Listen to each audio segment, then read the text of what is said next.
Hoje eu vou falar um pouco para vocês sobre o dreno utilizado em cirurgia de coluna vertebral, o dreno da ferida operatória.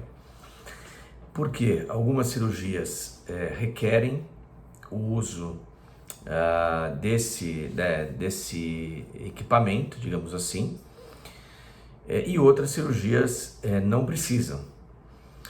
E isso pode, por vezes, gerar algum tipo de ansiedade, dúvidas dos pacientes sobre a importância, sobre a necessidade, sobre a retirada, né? Por que não? Se vai doer ou se não vai doer, como que é retirado isso, se pode ir para casa com dreno ou não, e como é que nós acompanhamos o dreno instalado no paciente e quando que nós decidimos então, optamos por retirá-lo com segurança.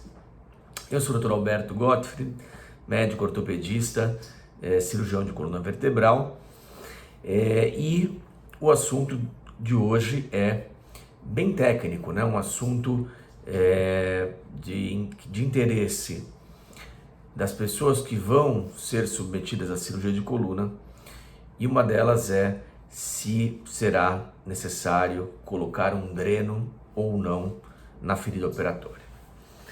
Muito bem, então começando explicando para que serve a drenagem de feridas, né, em coluna vertebral.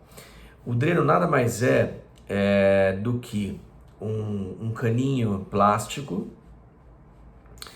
que tem por finalidade aspirar conteúdo líquido. Geralmente o conteúdo líquido é serossanguinolento, né? É uma espécie de sangue misturado com líquido que extravasa para a ferida operatória. E esse líquido, quando coletado em grande quantidade, ele pode trazer problemas locais, né? Um dos problemas é infecção de ferida operatória. Então, muito líquido parado pode causar infecção. Outro problema que o líquido parado pode, na coluna, promover é compressão de estrutura nervosa. Então, ele começa a distender perto do nervo e esse próprio líquido acaba causando dor. Ou dor nas costas também, abaulamento, a ferida pode ficar abaulada, o que a gente não quer, né? Então, quando existe risco de coleção líquida abundante ou em grande quantidade, onde o cirurgião pode prever que isso vá acontecer ou que existe um risco maior disso acontecer, então nós indicamos a drenagem da ferida operatória no final da cirurgia. Em geral, é a última coisa que a gente faz antes de fechar a pele, né? Então o cirurgião decide. Algumas cirurgias, para vocês terem ideia, o cirurgião já sabe antecipadamente que pela técnica X, Y ou Z, a drenagem se faz necessária.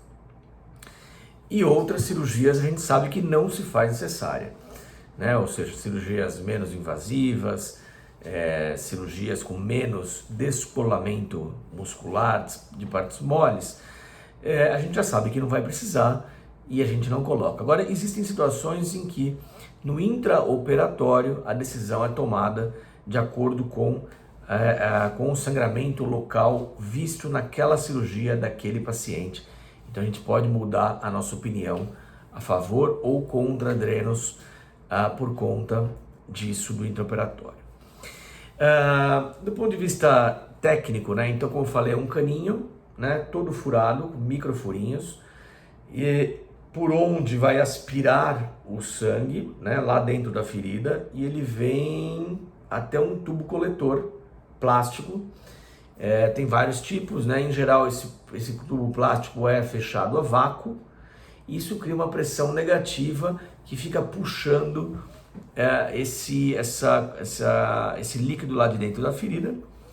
Isso não causa dor nenhuma, né? Ele sai pelo lado da pele, por um furinho na pele, e aí coletado dentro desse recipiente, a enfermagem de tempos em tempos, então 3 vezes por dia, por exemplo, ela despreza aquilo lá, quantifica e conta para o médico qual era o volume qual era a cor, qual era o aspecto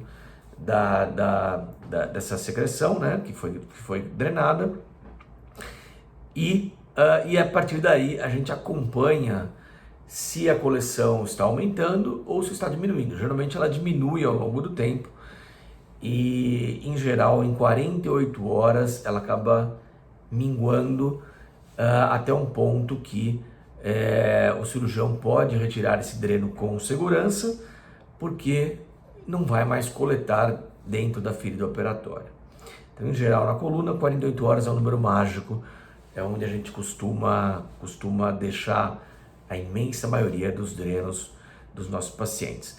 Então a gente vai vendo isso, vai conversando com a enfermagem dia após dia, vai vendo que a curva de drenagem está diminuindo, né? A coloração mantém a coloração adequada, e aí esse dreno pode ser então retirado porque ele já fez a sua função, né? E dali para frente ele não vai mais ajudar, e ele pode até atrapalhar, se ficar muito tempo. Isso pode até aumentar riscos de complicações, como infecção mesmo, né? Então a retirada é feita no próprio quarto, né? O dreno, em geral, ele é amarrado com um fio, então, dá num ponto externo no dreno para não ser arrancado. À noite, o paciente dormindo, pode se virar de um lado para o outro, poderia arrancar o dreno, então ele é fixo com um fio. Esse fio é cortado e o dreno é puxado, ele vem fácil na mão do cirurgião, não causa dor, tá? Isso pode ser feito, não precisa ser feito com anestesia, isso é feito no quarto mesmo. Então, retirado o dreno, fica um furinho por onde ele estava. Esse furinho, em geral, nas primeiras 24, 48 horas, ele continua drenando um pouquinho ali. Então, esse curativo deve ser trocado com atenção. Toda vez que ele suja, ele é trocado nas primeiras 24, 48 horas.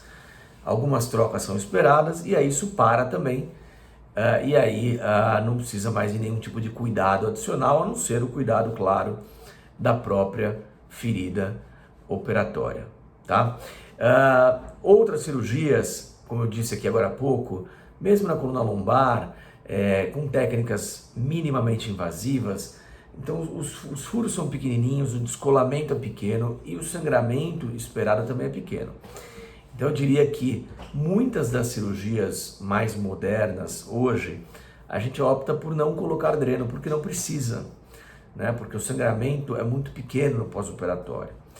E a gente reserva o uso de dreno para cirurgias mais complexas, como revisão de deformidades, próprias escolioses, correção de dorso curvo, onde é feita uma extensa manipulação óssea e de partes moles, e isso, em geral, acaba sangrando um pouquinho nas primeiras 48 horas, e o dreno tem esse papel muito importante de não deixar coletar líquido na ferida.